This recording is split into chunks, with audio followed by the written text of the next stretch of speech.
Hi everyone, my name is Brayden and I'm from Australia, and this is my final project for CS50P programming with Python. We have a program here that calculates a client's macronutrients.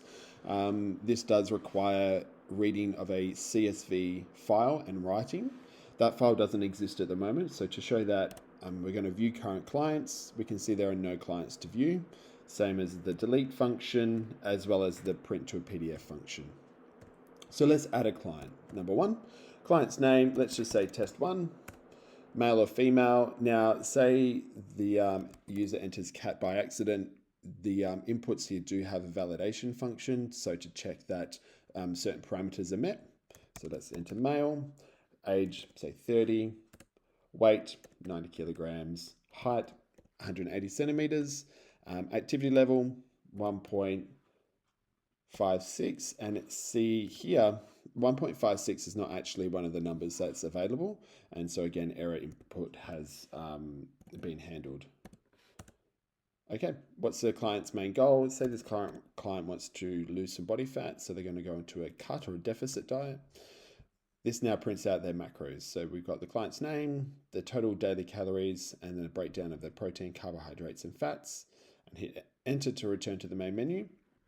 If we go and view current clients, we can see that this has now generated the information in the CSV file. It's written the header line and then also the client's information there to view at any time.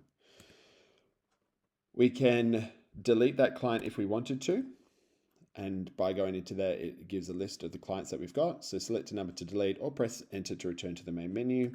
So hit enter to go back to the main menu. We can print this client's information to a PDF. So what client would you like to print? In this case, number one, client successfully exported to a PDF. And then down on the side here, it's actually generated a PDF with their client's name, _macros.pdf. It's got all the client's information that we've just entered in, as well as a bit of a disclaimer about what macronutrients are, the activity levels that we've entered, and the date that this information was generated on. And then if we go back to our main program, we can go back to the main menu. Say we want to delete that client now, we can go delete. We delete number one. And if we go to view, we can see that there's no more clients to view. Thanks for watching.